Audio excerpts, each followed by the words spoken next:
Hi viewers, welcome to our channel. So Sharmila గారు Congress party చీఫ్గా మారి ఏపీ పాలిటిక్స్లో ఒక గందరగోళాన్ని అయితే సృష్టిస్తుంది. అయితే ఇప్పుడు ఆమెకు సెక్యూరిటీ కొరత, ఆమె ఉన్న సెక్యూరిటీని తగ్గించి కాస్త తక్కువ సెక్యూరిటీని ఏర్పాటు చేయడం పైన కాంగ్రెస్ వాళ్ళైతే తీవ్ర విమర్శలు అయితే చేస్తున్నారు. దీని వెనుక వేరే రీజన్స్ ఉన్నాయి కూడా అంటున్నారు. అంటే అంతకుముందే అయ్యన్న పాత్రుడు లాంటి వారు షర్మిల గారికి ప్రాణగండం ఉంది, జగన్మోహన్ రెడ్డి గారి చంపేసే అవకాశం ఉందన్న కామెంట్స్ అయితే వినిపించాయి. సో ఆయన అలా కామెంట్ చేస్తాడో లేదో ఇటు సెక్యూరిటీ అయితే కొంత తగ్గించడం చూస్తున్నాం. మరి దానికి ఏమన్నా లింక్ ఉందా? మరి నిజంగా షర్మిల గారికి ప్రాణహాని ఉందా? సో ఈ అంశం మీద డిస్కస్ చేయడానికి ప్రజెంట్ మనతో పాటు సీనియర్ జర్నలిస్ట్ జయదేవ్ గారు ఉన్నారు. వారితో ఒకసారి డిస్కస్ చేద్దాం. సార్ నమస్కారం. సార్ నమస్తే. సార్ షర్మిల గారికి అయితే సెక్యూరిటీ తగ్గించేశారు. సో అంతకుముందే మన అయ్యన్న పాత్రుడు గారు చెప్పడం చూసాం, జగన్ గారి షర్మిల గారిని చంపించేస్తారు, ఆమెకు ప్రాణహాని ఉంది అని అన్నారు. మరి ఇప్పుడు చూస్తే సెక్యూరిటీ తగ్గించడం వెనుక జగన్ గారి కుట్ర ఏమన్నా ఉందా? మీ ఒపీనియన్ ఏంటి సార్ దీనిపైన? అంటే ఒకటి అంటే నేను విన్నాను, అంటే 4/4 సెక్యూరిటీ ఉండేది, దాన్ని 2/2కి కుదించారు, అది కాస్త 1/1కి కుదించారు అన్నట్టుగా విన్నాను. మొదటిది, ఆమె ఒక నేషనల్ పార్టీకి స్టేట్ లెవెల్ అధ్యక్షురాలు కాబట్టి ఆమెకి సెక్యూరిటీ అనేది సబబే, ఒక రీజన్. ఇంకొకటి, ఆవిడ ఒక మాజీ ముఖ్యమంత్రి గారి అమ్మాయి, ఇంకోటి ముఖ్యమంత్రి గారికి స్వయాన చెల్లెలు, ఇది ఒక రీజన్. అది కాకుండా ఇప్పుడు షర్మిల గారిని టార్గెట్ చేసి ఇలా చేస్తున్నారనేది ఒక అభియోగం. మరోవైపు వ్యక్తిగత మామూలుగా రీజన్స్ కూడా ఉండొచ్చు. ఎందుకంటే భారతదేశంలో ప్రతి 1000 మంది పౌరులకి ఒక కానిస్టేబుల్ ఉన్నారని, 900 మంది పౌరులకు సంథింగ్ నెంబరు ఒక కానిస్టేబుల్, అదే ఒక రక్షక భటుడు ఉన్నారు అనేది ఒక సర్వేలో ఉంది.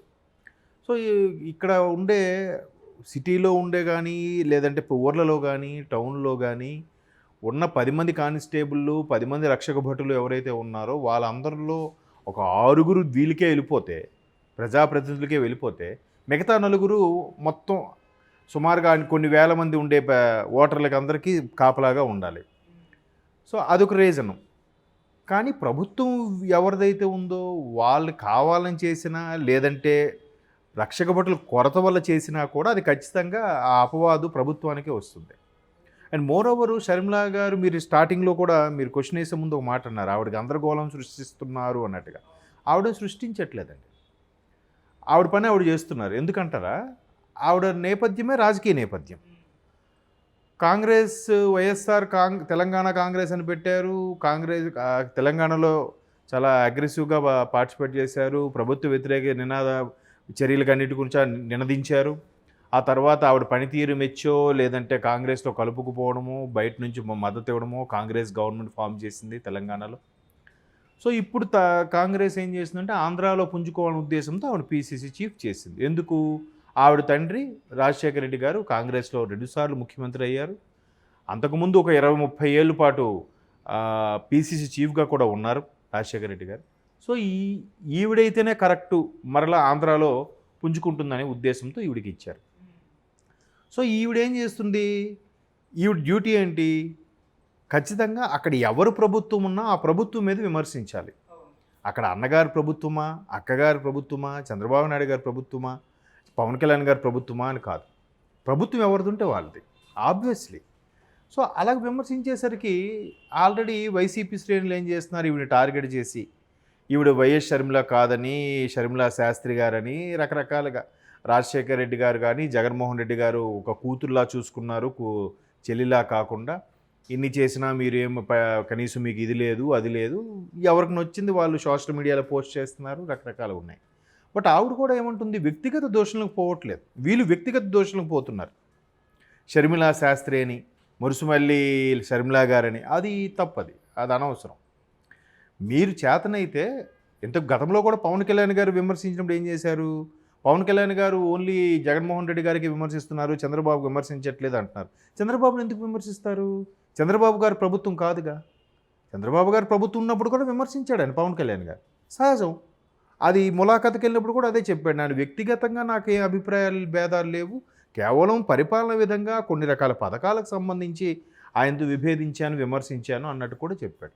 ప్రభుత్వం ఎవరిది ఉంటే వాళ్ళకి విమర్శిస్తారు కదా. సో ఈమె విమర్శిస్తున్నారు కాబట్టి ఈవిడికి ఏదో ఒకటి చేయాలనే ఉద్దేశంతోనే ఆమెకి ఇవ్వాల్సిన సెక్యూరిటీ తీసేశారో ఏంటనేది తెలియదు.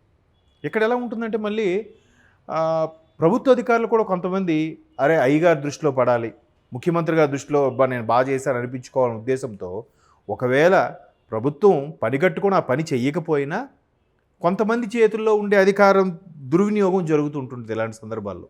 అలా కూడా అయి ఉండొచ్చు. కాకపోతే ఒక మహిళగా, ఒక నేషనల్ పార్టీ లీడర్గా,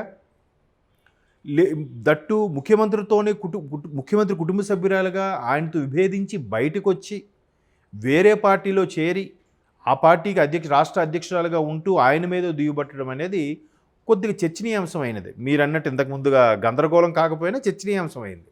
చర్చనీయాంశం కాబట్టి మీరు అన్నట్టు అయ్యన్న పాత్రుడు లాంటి వ్యక్తులు ఆమె భద్రత దృష్ట్యా కూడా కొంచెం కేర్ తీసుకోవాలి అన్నట్టుగా ఉంటుంది కదా. సో అలాంటప్పుడు ఖచ్చితంగా అది ప్రభుత్వానికే ఆ క్రెడిట్ కానీ, మెరిట్ కానీ, డీమెరిట్ కానీ ప్రభుత్వానికే చెందుతుంది. ఇప్పుడు ఆవిడ ఆ కీలకమైన పదవులు ఉన్నారు కూడా ఖచ్చితంగా ప్రభుత్వమే భద్రత కల్పించాలి. ఒకవేళ ఆవిడకి గిట్టని వాళ్ళు ఎవరు చేసినా, ఆవిడకి ఏ ఇబ్బందికర పరిస్థితులు వచ్చినా ఖచ్చితంగా అది ప్రభుత్వం మీద ఇంపాక్ట్ పడుతుంది కదా. ఒకవేళ ప్రభుత్వం వాళ్ళు ఏం చేయకపోయినా ఇప్పుడు తగ్గించేశారు కాబట్టే ఈ విషయం జరిగింది. ఆవిడకే రక్షక భటులు ఎవరైతే 4x4 ఎవరైతే సెక్యూరిటీ ఇవ్వాల్సి అనుకున్నారో వాళ్ళు ఇవ్వలేదు కాబట్టే ఈవిడికి ప్రమాదం జరిగిందని రేపు పొద్దున ఆ అభియోగం వచ్చినా ప్రభుత్వమే ఎదుర్కోవాలి కదా. సో ఏదైతేనేమో ఆవిడ కొద్దిగా సెక్యూరిటీ కల్పించాలి. పైగా మహిళ, ఒక అధ్యక్షురాలుగా ఉన్నారు ఒక పార్టీకి, రాష్ట్రానికి. ఈ కొన్ని వివాదాల దృష్ట్యా, కొన్ని రకాల అభియోగాల దృష్ట్యా ప్రభుత్వం కాస్త భద్రతను పెంచితే బాగుంటుంది, లేదా ఉన్న భద్రతను అలాగ ఉంచేసినా బాగుంటుంది. తగ్గించడం వల్ల ఖచ్చితంగా లేనిపోయిన అనుమానాలు వస్తాయి. ఒకవేళ ఆవిడ ఏమైనా ఇబ్బందికర పరిస్థితులు ఎదుర్కొంటే కనుక ఆ మెరిట్ కానీ, డీమెరిట్ కానీ ప్రభుత్వం మీద మచ్చలాగా ఉండిపోతుంది కదా. మరి అది ప్రభుత్వం ఆలోచించుకోవాలి. లేదా కన్సర్న్ డిపార్ట్మెంట్ ఆ సెక్యూరిటీ ఎవరైతే ఇస్తారో దానికి ఒక ఐజీ ఉంటారుగా, ఆ ఐజీ అయినా ప్రభుత్వంతో సహకరించకపోయినా అయినా ఆయన కొన్ని చర్యలు తీసుకోవచ్చు. ఐజీ ర్యాంక్ వ్యక్తులు అలాగైనా చేయొచ్చు. కానీ ఎక్కడ రాజకీయ నాయకులతో ఎందుకులే, వీళ్ళకి పడంది వీళ్ళకి చేస్తే వీళ్ళకి ఫేవర్ అనుకుంటారేమో భయంకి వాళ్ళు కూడా ఏం మాట్లాడకుండా స్తబ్దుగా ఉండిపోతుంటారు.